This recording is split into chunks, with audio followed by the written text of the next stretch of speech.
Hello, and welcome to today's event, Age Verification Tech for Social Media, Exploring the Opportunities and Pitfalls. The rising generation of young people is increasingly turning to social media for entertainment, social interaction, education, and political engagement.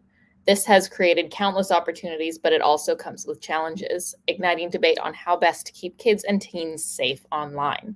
It stands to reason that children need greater protection than adults. Their brains are still developing. They still rely on the adults in their lives for support and guidance, and they don't always make the best decisions. This brings us to the fundamental question at the core of this debate. How do social media platforms determine who is a child and who is an adult?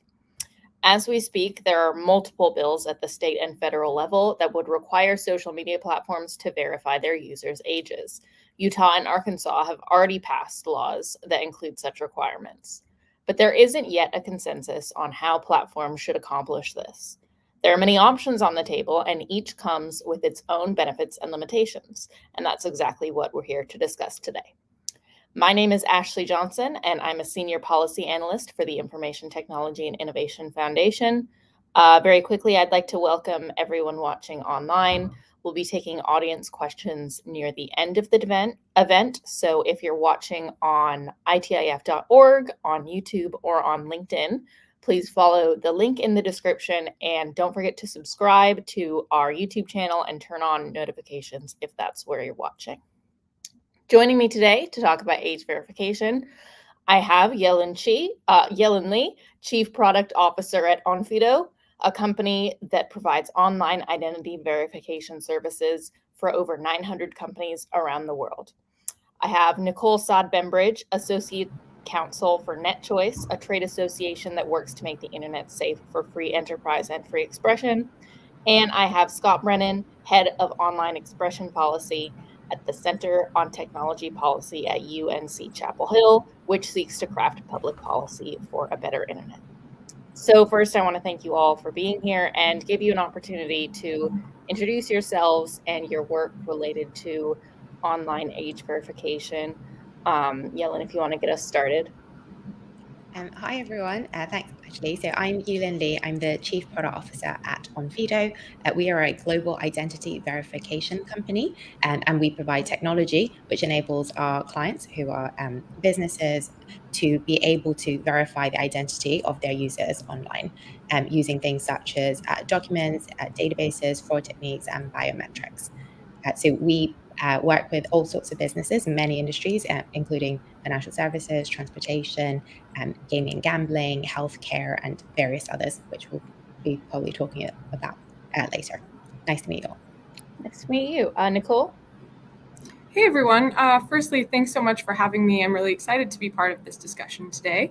My name is Nicole Sod-Bembridge. I'm Associate Counsel at NetChoice and Associate Director at the NetChoice Litigation Center. We're a trade association that works to protect free expression online. To this end, we currently have 5 First Amendment lawsuits against the government, 2 currently pending cert at the Supreme Court, and 1 against the Arkansas age verification law that I think we're going to be discussing today. We know that hundreds of millions of people just in the United States alone use social media to share and receive political speech, to express themselves artistically, and even to engage in religious exercise. This is the core of what the First Amendment protects, and the government can't make those activities contingent on willingness to share personal data. So for this reason, NetChoice has publicly opposed age verification laws in every state they've been introduced in, and we're currently asking a federal court in Arkansas to stop that law from going into effect. Great, and I look forward to talking with you about those laws. And then Scott. Yeah. Hi, all. I'm Scott Brennan. As Ashley said, I'm head of online expression policy at the Center on Technology Policy at UNC Chapel Hill. And a few weeks ago, we published a new report with the Center on Growth and Opportunity at Utah State that offers some resources and suggestions for how policymakers should think about age verification. And really, really briefly, the key thrust of the paper is, we want to protect kids online, hard to know who's a kid. There's no silver bullet to solve the problem. Identifying kids in any way online comes with costs. right? Because all of these solutions come with significant trade-offs, and we identify a number of these. They include things like privacy or accuracy, right? To understand who's a child online means collecting personal, sensitive data, but also things like usability, legality, equity. The last, right, age verification methods, need to consider, like policymakers need to consider, right, like who has less access to government IDs, who may be more or less at risk providing sensitive information. However, right, just because it's a hard problem doesn't mean we shouldn't do anything about it. And the ultimate point of the paper is that regulators need to, we're not saying they should keep the status quo, but rather they need to sort of understand and balance these trade-offs. And we offer a series of recommendations for how regulators can better approach age assurance, which we group into 3 categories: balance, specificity, and understanding. But I'm sure we'll get to that in more detail later. Yeah, absolutely. And I recommend anyone in our audience who hasn't yet already to definitely take a look at Scott's report, because it's great reading on this exact topic and was released very recently. So it's very up to date. Nicole, I want to first talk about the laws and bills that I mentioned earlier and that you mentioned as well. NetChoice has spoken out against both Utah and Arkansas's new social media laws, and as you mentioned, is challenging Arkansas's law on First Amendment grounds. So can you explain what your concerns are about how these laws will impact users? Sure. So all of these laws severely undermine expressive freedoms in several ways. They also disrupt the integrity of the info ecosystem on the internet more generally, and they risk all users' privacy. So as I kind of said before, people rely on social media to access news, to engage with their elected representatives, to share and receive artistic expression. This is the core of what the First Amendment protects. Yet now Utah is trying to impose a curfew on the internet for under 18s and require government issued or similar identification to engage in protected speech at all.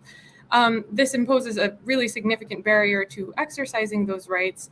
It also precludes anonymity and pseudonymity, which is especially important for political minorities. And as the ACLU recently explained in a brief in support of our Arkansas lawsuit, it likely ices out entire segments of the population from engaging in speech on the most popular social media platforms. So marginalized people are the ones consistently least likely to have the kind of identification that Arkansas and Utah will recognize as sufficient. So secondly, these kinds of barriers impose friction on the internet that makes browsing kind of an awful experience.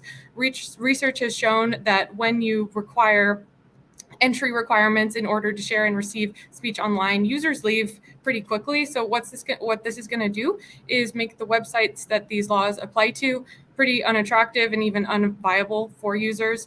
And thirdly, there are major privacy and security concerns with these laws. So your birth date, a picture of your face, your address, and your full name might not seem like extremely intrusive pieces of information, but in addition to precluding pseudonymous and anonymous speech, combined with other fragmentary info that malefactors, hackers, scammers do have access to about you online, they increase risks for stuff like identity theft, financial fraud, and even stalking.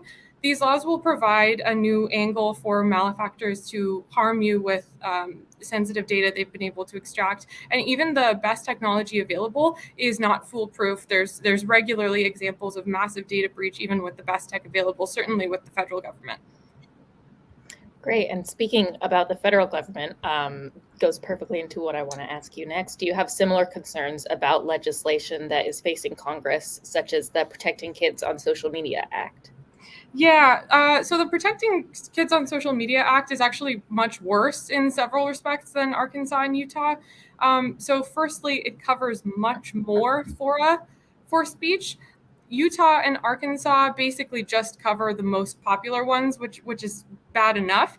This law will make those mandatory identity requirements for pretty much every social media forum where people can share speech publicly. So its scope is much broader. Secondly, it bans 13 and under people from sharing speech on any social media site entirely. We know, well, New York Times explained really well in a brief filed in our California suit that minors have super strong First Amendment rights, and this law will effectively deny them to them online entirely. Maybe even worse yet, this law wants to give the Department of Commerce power to implement a population-wide identity verification program. And kind of, as I said before, just the government's recent track record with data custodianship, this should raise serious alarms. The IRS, the Department of Transport recently exposed like hundreds of thousands of its employees and our data. It's definitely cause for concern. And this is not the first time that Congress has tried to implement age verification for the internet. So in 1996, with the Communications Decency Act, they tried to give companies that offered age verification a safe harbor for liability. The Supreme Court struck down that law. Likewise, the Third Circuit, the Fourth Circuit, and the 10th Circuit have struck down other age verification provisions after rightly recognizing that they chill First Amendment activity. Great. I always appreciate a reference to the Communications Decency Act as a Section 230. There's a lot in this space. Yeah. Yeah, a lot of overlap in the discussions. I agree. So Scott, just last month, you published your report that you spoke to us about on how policymakers should approach age verification. Do you also have concerns about legislation in Congress or at the state level? Yeah. So, I mean, Nicole, did a great job of really like summing up a lot of the kind of different concerns.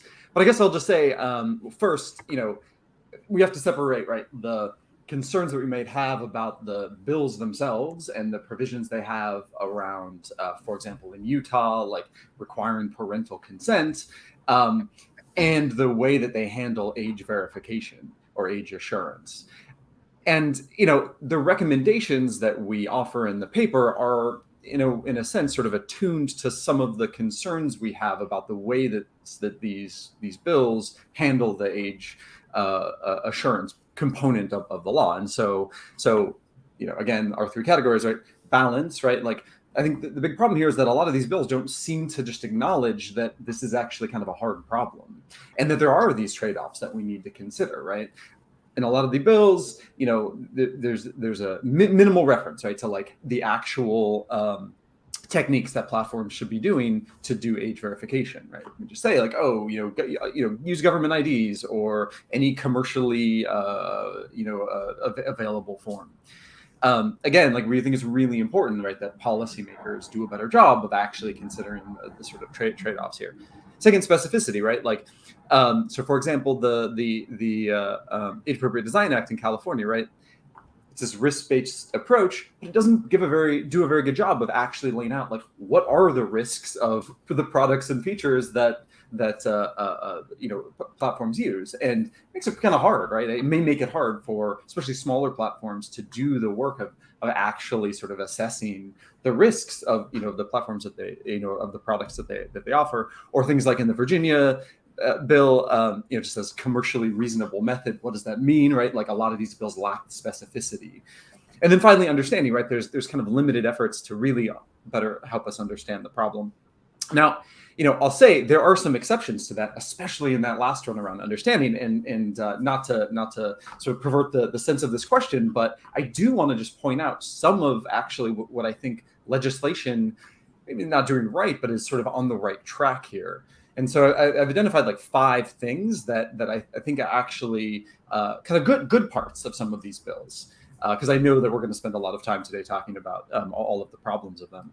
So first, COSA would fund a study on like on age verification and age verification approaches, or the Protecting Kids on Social Media Act would fund a pilot program. We see some of these efforts to try to help us better understand the scope of the problem. I think that's great. I'd love to see sort of more of that. I already mentioned the Age Appropriate Design Act adopts a risk-based approach. This is, of course, something that has been sort of adopted in Europe and in the UK. I think is the absolute sort of right way to go. We see some efforts around data minimalization, right? I think that gets at beginning to just show some kind of concerns about how data might be used, the data that's collected for this. So I think that's great. We see that in like the Mature Act, for example. Some of the state bills, right, don't just say, give one method, but, allow for multiple methods or platforms to choose across different methods of age verification. That sort of gets at some of these equity concerns. I think that's like a sort of headed on the right track. And then finally, we see in the Age Appropriate Design Act and in the Utah bills, so sort of like passing the buck of rather than specifying exactly how age verification should work, they sort of pass it off to a commission or a working group. I actually think this is kind of the right way to go, right? This is a hard problem, and I think if we're going to do it, good to involve more people, right, as part of the conversation. Great. I love that you spoke about both the pros and the cons there, because that was one of, I think, the biggest strengths of your report, and what I most enjoyed about it was talking about the pros and cons of different ways that policymakers can approach age verification or age assurance. Can you talk about what the different methods are that you found that companies currently use to collect information on their users' ages, and what are the pros and cons that you found of those methods? Yeah, sure.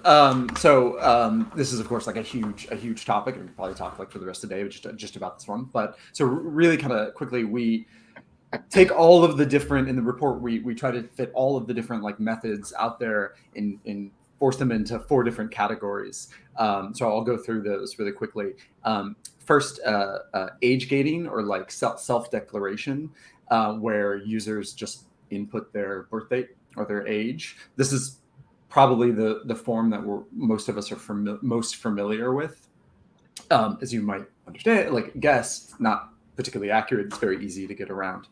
But on the plus side, it doesn't require collecting a whole lot of really sensitive data. Second one, we call I think user submitted hard identifiers. And these are things like uploading a government ID or passport. And as we've already sort of talked about, right, there are certainly equity concerns here, privacy concerns, data security concerns, right? Now you're asking platforms to collect someone's passport or driver's license. Maybe they probably wouldn't do it otherwise. They have to store it and process it. And not to mention there's equity concerns. Third, we call third-party attestation. This is things like relying on credit cards to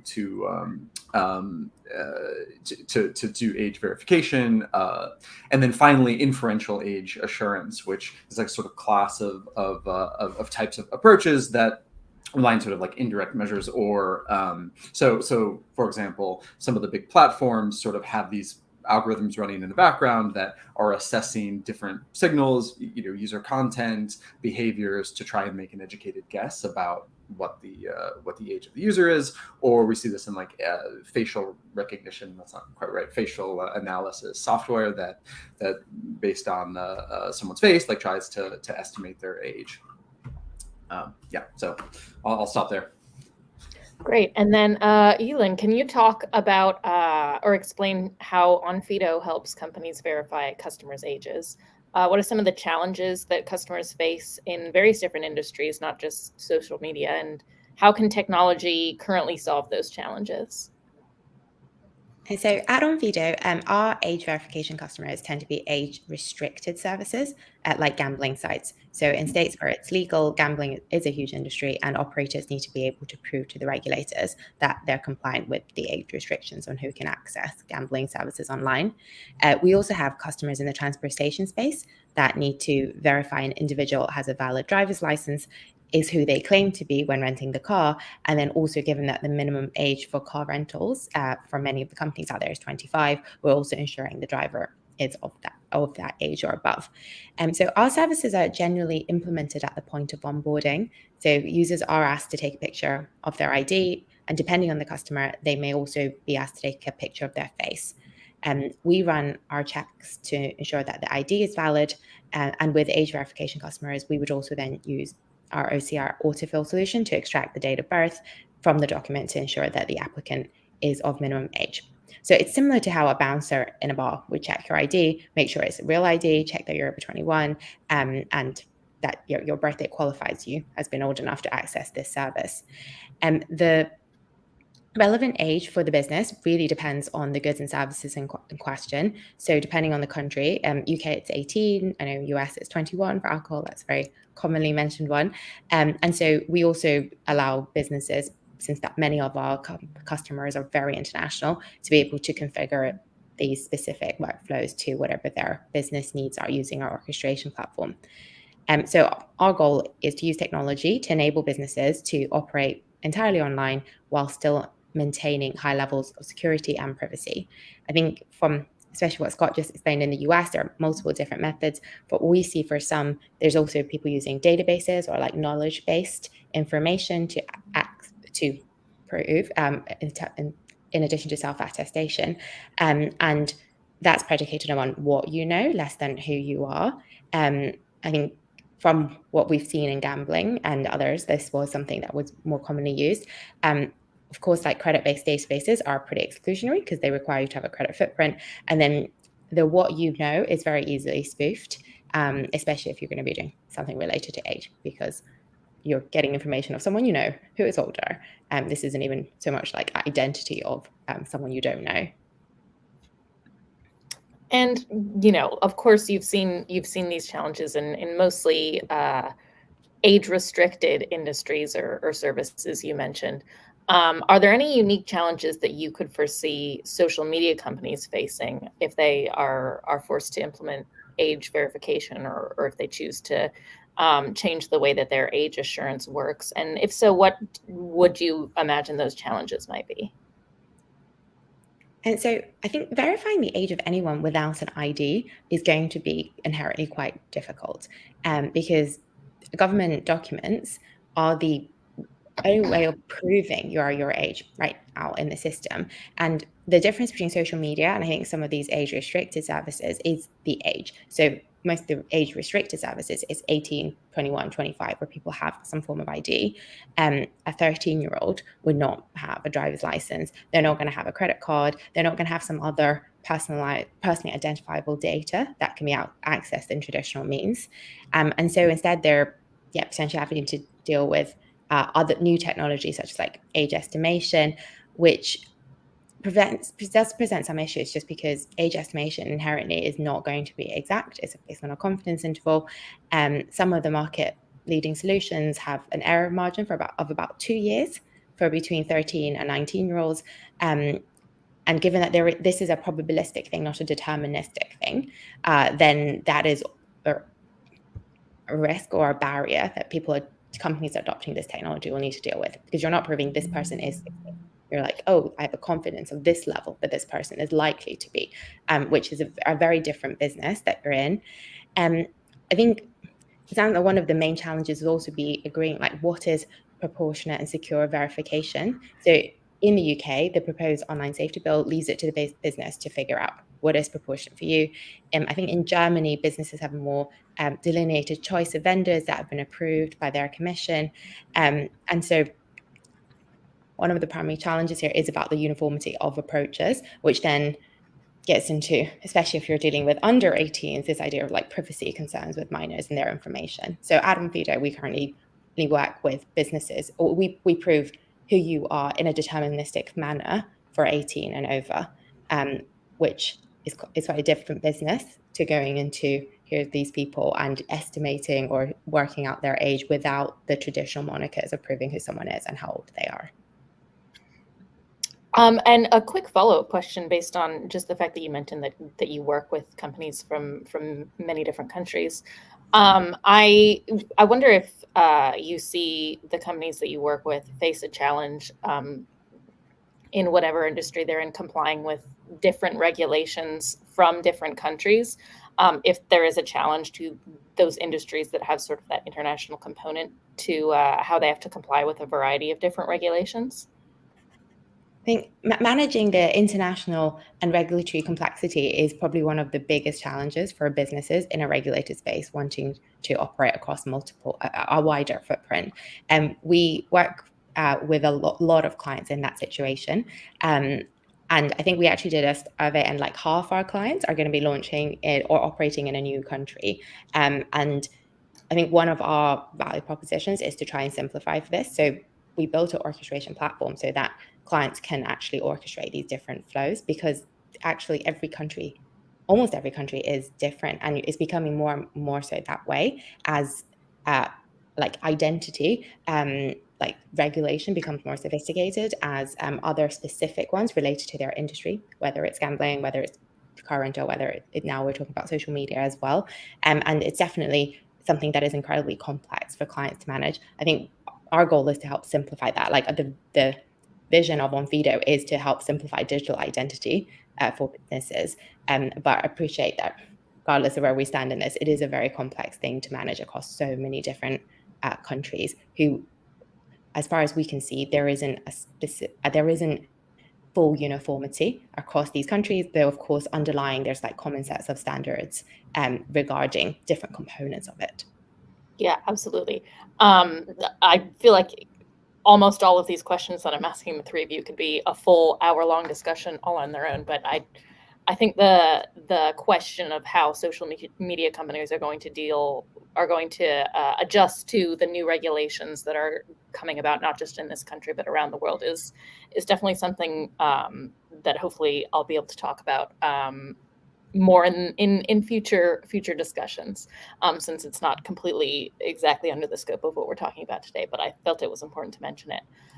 Scott, you came up with a list of 10 recommendations for policymakers when considering age verification questions. And once again, I'd encourage everyone to read the full report. But can you summarize what you found were some of the top considerations for policymakers to keep in mind? Sure. Yeah.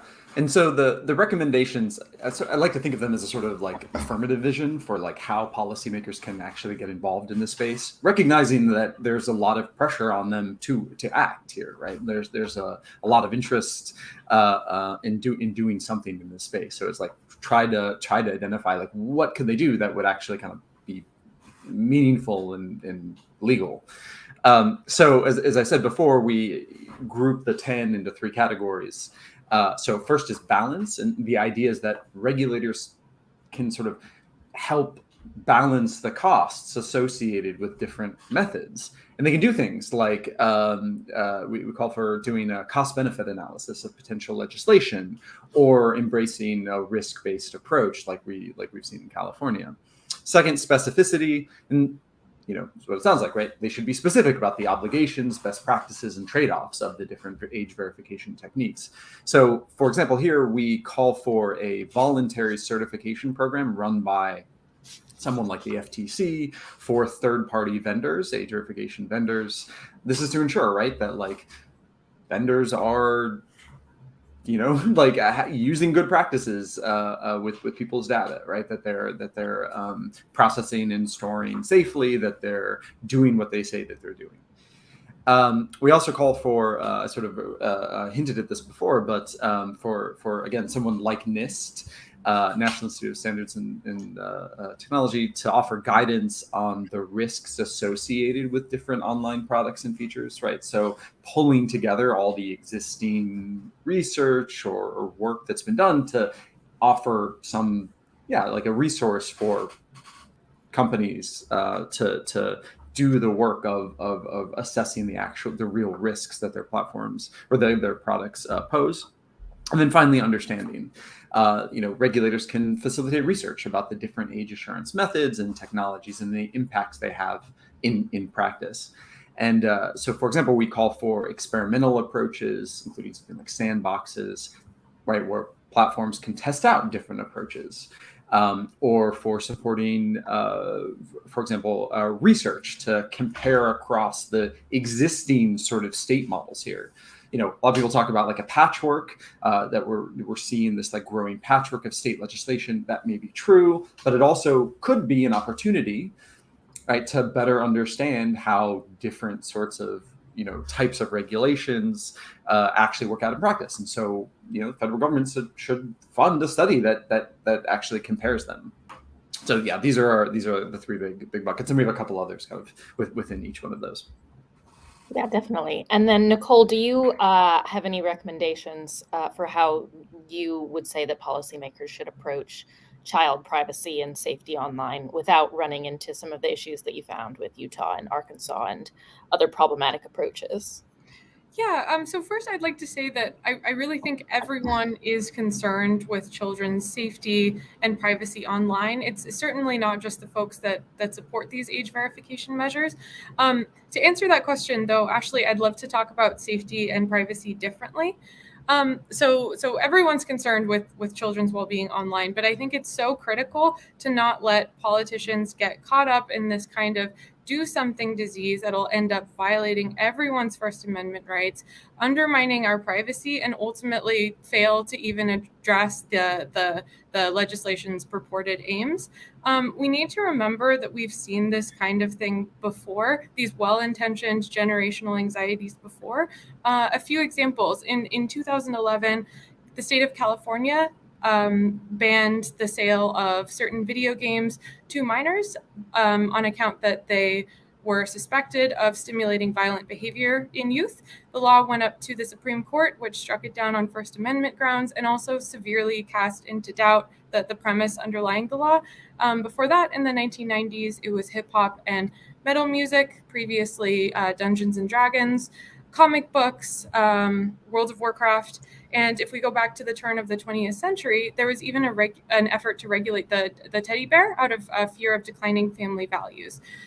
So what I'm trying to say here is that the very real and reasonable concerns about upticks in youth depression and drug use, etc., is a lot more complicated than banning new media is going to solve. With respect to privacy, laws that force minors to surrender sensitive personal data should be considered anti-privacy laws, not pro-privacy laws. Lawmakers that are concerned with protecting children's privacy online should work to finally pass a federal baseline standard that governs custodianship of our data. We have no national baseline. We have no federal privacy law. We have this sectoral approach that leaves a whole bunch of data custodianship up to kind of the private collector's mercy. Our data broker market is entirely unregulated. And I think that policymakers would do better to focus on those two goals in effort to protect children. Muted myself because there were sirens in the background. Sorry about that. Yulin, as technology continues to improve, do you see new opportunities for age verification and identity verification more broadly? So from our point of view, so age verifying minors is always going to be difficult, but there is definitely room for growth for these age-limited businesses growing online. So in Europe, we've seen a lot of growth in the micro-mobility space. So that's like renting scooters, electric bikes, and so on, for users to verify their age for safety concerns. And we're also speaking with a lot of like retailers and websites that sell age-restricted products, who may choose to go further right now than a simple checkbox system they have now, or not to offer these products at all online because they don't have a robust system for dealing with identity and age. And as regulations change, shifts, like potentially the websites may choose to go into a different direction or start offering these services as a more full suite of products. I think from our point of view, though, it's identity verification is undergoing an extremely interesting and exciting kind of journey. And there's an opportunity to develop more privacy-first technologies, such as these zero-knowledge age verification. So in this case, it is, for example, using an app and going through the process, and then the app being able to issue like pre-verified credentials, and then sharing just the information you want to share to be able to access a service. So we recently acquired a company called Airside, who already work with the biggest airline in the US, the American Airlines, and various other airlines as well. And this is something they're already taking advantage of. So it's a user-owned, user-controlled, privacy-first app where you sign on and you, I think you add actually also other information, not just your like legal identity, but also, you know, your loyalty cards, you know, who you want to travel with, your preferences, relationships, and so on. And then you choose what information you want to project with the third party. And I think we're going to see a lot more growth in this space, especially with the advent of digital IDs and electronic IDs all up in some states and also across the rest of the world. Right now, though, we are seeing most of this being adopted by the airline industry, but there is no particular reason why this would be limited to the airline industry. And it just means that your digital ID and your attributes, as they call it, these different components and your credentials are stored on your phone and managed by you. And then you can use this to access services online and in person without necessarily having to share all of this information. In fact, in this case, it would just be, are you over 13? Yes or no, and that's what you project, or are you over 18, and so on. And we think this is the paradigm shift that would change maybe some of these, the ability to be able to do age verification or identity verification or whatever else in a different way. And it's something that we're, as I can say, like we've got big companies who have adopted some of this, but we're still relatively early on the digital identity journey. But we do see this playing out in a different way. And it's a space we're very excited about from an identity technology point of view. Yeah, absolutely. I think there's a lot of potential for hopefully more privacy and security protective ways for identity verification to take place in the future. Nicole, I want to ask another question that I realize, again, could be an entire hour's worth of discussion, but just from a surface level, getting your perspective on the issue. Obviously, one of NetChoice's main concerns has been a running theme throughout your contributions today is the First Amendment implications of some of these bills and laws and other proposals regarding age verification and more broadly regarding sort of gatekeeping minors off of social media or placing barriers to their social media access. Another one of the debates that has been sort of running concurrently to the age verification debate is, at what age should we allow children to be on social media? How have your opinions regarding that, and especially when it comes to potential First Amendment concerns, if lawmakers do decide to enact an age threshold, whether that be 13 or 16 or 18, how have you been thinking about the at what age question?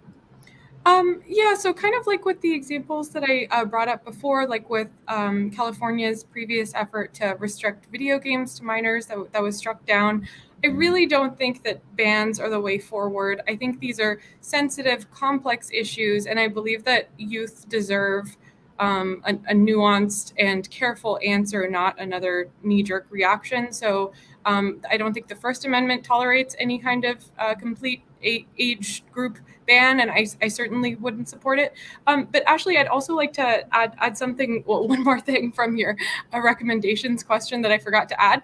So there are growing digital literacy campaigns. So some of these might be provided by the federal government, some by the states. We've started to support these. I believe that knowledge is the way forward here, not avoidance. Bans haven't worked in the past. We have no reason to think that they'll improve youth welfare in the future. Sure, absolutely. And then Scott, I sort of wanted to ask your take on the same question when it comes to age from potentially your perspective, from both an expression and safety viewpoint. How have you been conceptualizing sort of the broader debate over how safe are children on social media at various different ages? Yeah, who knows? I don't know. That's a hard one. I'm gonna punt on that one. But I mean, I think I'll say, like, the point here is, the point of our paper, right, is it's recognizing that there are trade-offs and saying this is a complicated, difficult situation that needs to be like discussed with sophistication. And so that question of like, what are the age of children that we think are like what is the age in which like we think that they're old enough to handle social media? I don't know. It's a political question, right? Like, it is something that needs to be debated out with from the law, but also what we think. I don't know. Like competing interests need to work it out. So I don't know. Fair enough. Like I said, this is all a series of very complicated issues. Before we turn the time over to audience questions, which I want to give us about 10 or 15 minutes for, I want to give you all a few minutes to sort of give any final takeaways regarding your thoughts on age verification, the methods, and the current debate that is going on. So I want to start with Nicole. Yeah, so each of these laws are really well-intentioned, kind of like the efforts to protect children with prior forms of media that I discussed previously. But ultimately, they violate all of our First Amendment rights. They threaten our privacy, and they're going to fail to address the underlying sources of upticks in youth depression and drug abuse and the other kind of stuff that legislators cite when they support these kinds of age verification measures. I also want to say it is not just the tech companies that stand to lose if these laws are implemented. If you look at who supports or who opposes these age verification laws consistently in legislatures and in courts, it's an extremely diverse coalition of civil liberties groups and often LGBTQ groups for whom anonymous and pseudonymous speech is often especially important. These are groups that the rest of NetChoice's work that we often disagree with, but we're all united on this issue because of the privacy and the free expression implications. Finally, there's just no sufficiently secure method in existence to do population-wide age verification. Scott, in your paper, I believe you cited the French tech regulatory body. In their report, they recently said there is no sufficiently secure measure, and even the most state-of-the-art tech, you just have to look at the news to routinely see examples of massive breaches that are often not even the company's own fault. It can be improper integration of the tech. Everyone supports children's welfare, children's safety, their privacy, but these bills fail by every measure. And then Scott, your final thoughts before we turn it to audience questions. Sure. Okay. I guess two things. So, we all agree that age verification is really hard, but I think there's like two things we can do with that. Nicole, you mentioned something. You used the phrase we don't want to fall victim to the do something disease, and I totally get that, right? But we also don't want to use the fact that it's a hard problem as an excuse not to do something, right? I think too often when we're dealing with hard questions, it's easy, right? And I'm guilty of this as an academic, right? To say it's a really hard problem, and we can talk about how hard it is and how we need more research and study, but and that just is an excuse not to do anything about it, right? There's a lot of concern out there about children's well-being online, and we need to find a way forward here, whether that's age verification or not. I'll say, Nicole's absolutely right.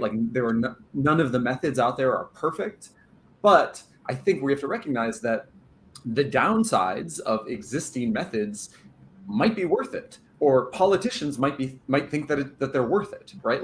They may say that it's okay to compromise the privacy of certain users because of what you get out of it. I'm not saying that I think that is the right trade-off, the right way to balance it, but the whole point of our paper is recognizing that these are trade-offs, is saying that they're trade-offs, right? And they needed to be traded off. And there might be a situation in which, we're willing to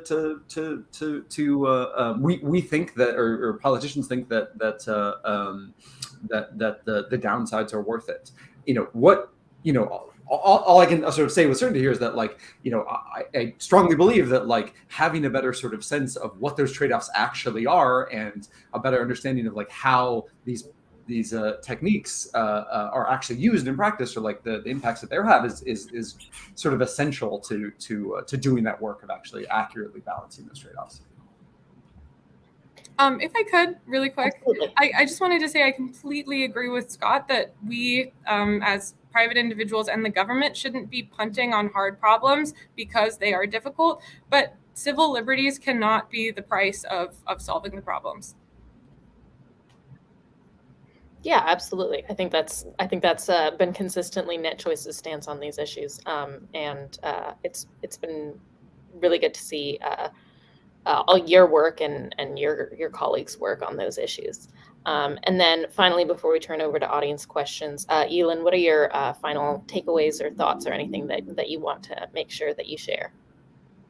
What I'm hearing and coming into this is that age verification is difficult, and from our point of view, because it is we are a technology provider, right? We're not the person determining the policy or whether someone who is a certain age should have access to something such as an identity or formalized identity, which they can use to prove things to other people. I think our position was, as I said before, our vision as a company is to simplify digital identity for businesses to manage their and what governance to manage their identity relationship with their customers. And for us, the route we've chosen is to do so in a deterministic fashion of you have something that proves, and this could include provisional driving licenses and so on as well. But that's what our technology does, and our aim is to be able to do that in the most robust way possible to prove that you are who you say you are, and do that in a very user-friendly fashion and do it very securely. I think, as I said, though, we are really excited about where digital identity could go, and then related to that probably would open up some other privacy first use cases to be able to prove and to be able to, we call it, project that you are over a certain age, and age verification could be a great use case for that.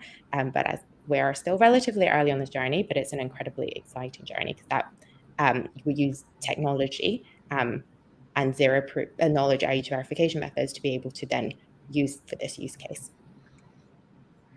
Great. Well, again, thank you all for your contributions so far. We're going to turn the time over to audience questions. I just want to remind everyone watching online, whether you're on itif.org, on YouTube, or on LinkedIn, you can follow the link in the description to submit your questions. So I'm going to start with our first question that we received. And they aren't directed at anyone in particular, but I want to first direct this one to Scott. Before letting anyone else chime in with any thoughts that they may have. But Scott, because you have done work with on sort of online expression and social media more generally, I wanted to get your take on this one, which is what arguments, and I specifically want to ask you, which arguments do you find compelling for implementing some sort of age verification system, in whatever form policymakers might decide that should take for social media? Yeah, that's a hard one. But God, I'm going to do this thing that I absolutely hate when people do, which is, as a parent, right? Like, is to say, like, that gives me some sort of special something or another. But I have kids, right? Like, I've got young kids. I have a 4-year-old and a 10-month-old, and like, I don't want either of them on social media, right? Like, I don't think they can handle it. So like, there's probably a point in which like a child is too young to like be trusted with the with having access to social media for like a lot of reasons, right? And like, there's been a lot of focus on the potential harms that social media might to do to children. I think it's usually summed up, or the best way I've seen it summed up is like the 4 C's. Let's see if I can remember them: conduct, content, contract, and oh no, I'm forgetting one. But like, there's a range of different harms, right? And including, right, like potential harm to mental health. Anyway, so there are a lot of harms. Yeah. So I mean, I don't know. I mean, I'm struggling a little bit because like, I'm not on. If I'm totally honest, like I haven't really worked out like how I feel about this issue, other than knowing that like I absolutely sort of understand where some of these advocates are coming from, that like wanting to do more to protect children. Yeah, sorry, that was a mishmash of ideas and thoughts. And then Nicole, obviously within the bounds of if there was ways to protect children online that don't violate civil liberties, what do you find are the most compelling arguments when it comes to protecting children's safety or privacy or other related issues online? Sure. Just if I could just quickly respond to Scott, I do want to challenge this kind of like underlying assumption that it is that social media is harming children. So I think that it's a really complicated issue that policymakers are making misleadingly simple when they say that a ban or a severe restriction will solve it. So just in the last couple months, the American Psychological Association, the University of Cambridge, and the New York Times have published pieces heavily calling into question that assumption that I think is just repeated and in a way that we all start believing that it's correct. I'm not sure that this is any more true than California's idea that violent video games were causing violence and use, something we no longer even consider after 2011. And to respond to your question, Ashley, so I think kind of like I said before, digital literacy campaigns are proving to be quite promising. We've supported those in the past, and I think that knowledge is the way forward, not bans or severe restrictions on First Amendment rights. That's been true in the past, and I think it'll be true in this case as well. Yeah, can I jump in really quick? Sorry. Yes. So Nicole, so first off, I wasn't saying that I, completely believe that social media is really damaging to kids. It does a lot of harm. I was trying to sort of represent the arguments, but I don't think you sort of quite accurately described at least the APA's recent report, which was the work of trying to sum up decade plus worth of research on some of the harms of social media, and my understanding was that it was sort of inconclusive. It wasn't saying it was that it seems clear that in some situations for some kids there are there seems to be indication that there are some harms, and I think the sort of like balance of evidence here is it's a different situation than talking about video games, right? Like the amount of research, the amount of empirical evidence that we have is it's in a different place than the video game debate of a couple decades ago. Not to say, right, that again, that but for me, as far as I can understand, the APA was a little bit more it wasn't like casting doubt on the idea that there is potential harm, but saying so what it did, I believe. Understand. Oh, sorry, please. That was good. So what it did very strongly is call into question the kind of like causal link that I feel like is being taken for granted in the discourse. And it also talked about beneficial uses for social media and ways that parents might educate their children. And then, sorry, Ashley, what was your question? Oh, no, I'm liking this discussion a lot more. Okay. Than what was going to be. Yeah. So really what I'm trying to say is that I believe, like, times in the past when we've seen upticks in youth depression and drug abuse and stuff like that, this is also going to be a lot more complex a source than a social media ban will solve. And I think that youth deserve a nuanced and complicated and response, not another knee-jerk reaction. Definitely. I love the debate that we've been able to have on this topic, or discussion, I would say.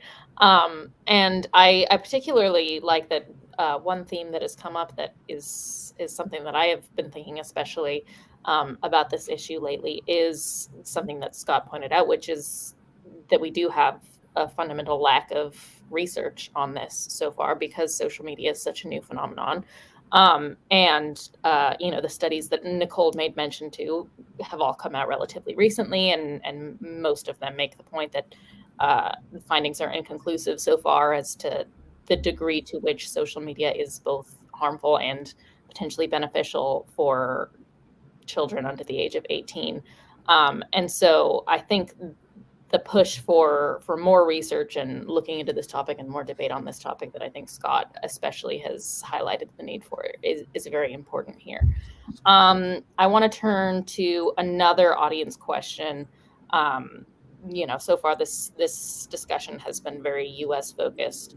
And I'm going to go back to Yulin because I know you have more of a very global perspective on the issue of identity verification and age verification. Are there any laws or countries where you have seen companies have to comply with regulations there, where the laws have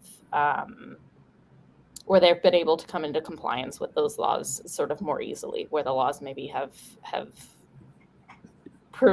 produced less of a minimal amount of burden to companies that are trying to comply with regulations? So I think, as I mentioned earlier, we actually work with quite a lot of companies in various different industries who do comply with age gating or age restricted services laws in multiple different countries.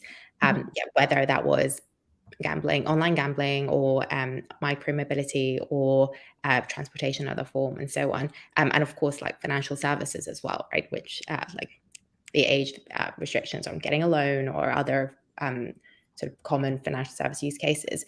So it as a concept is actually very commonly used both in US and in lots of other countries. I think I'm not a policy maker, and so from our perspective, what makes these laws easier for companies to adopt is that usually the restriction is 18 plus, and wherever they draw the line, 18, 21, 25, and so people already have some form of either footprint, which is more reliable, or an ID or something that they can use to be able to prove, and so you can do it in a much more deterministic manner. And we currently don't work with companies who are proving people under 18 because that's not what our technology is built for. But for the other use cases, we've seen really good risk-based approaches where the companies themselves, it's not dictating how you need to be able to do this or dictating which technologies you need to use, but you do need to be able to show your regulator that you've done it to a level of assurance that satisfies whatever the regulation is. And so in our case, often people do use document, but some people use document and biometrics. Some people also want to overlay other fraud checks. Some people want to do a database check against a source or against a commercial database. So there's lots of different ways that people can do it, and they do it themselves to manage their risk profile, their needs regarding customer acquisition or retention, their fraud appetite, and so on. So risk-based, age-gated things is something that's very commonly seen in multiple countries across the world, and we do work with many clients who operate in that space. Definitely. I think the point that you made when it comes to it is a little bit easier for companies to comply when it comes to age gating regulations when the age is 18 or greater, and those individuals are more likely to have access to identification is really touches on some of the points that Scott and Nicole made as well. From a policy perspective, when it comes to how requiring those forms of identification in some cases could sort of disadvantage certain groups who are less likely to have access to government identification. And so I think it just really highlights how this is such a complex issue, and targeting very different portions of the population with these regulations brings up, as Scott's report covers, different trade-offs. We have a lot of audience questions coming in, and we've only got 3 more minutes left, so I'm just going to do one more, but I want to encourage everyone who didn't have a chance to get their question answered, feel free to reach out to me on Twitter. My ad is AshleyJNSN, and happy to continue this discussion online with any of our audience members who didn't have a chance to get their questions in the discussion. So for our final question, I am going to turn to Nicole, going back to the laws that have been passed in Arkansas and Utah. Someone asks, what are the best ways, and maybe how is NetChoice going about preventing more states from passing laws along those lines? Oh, you're on mute.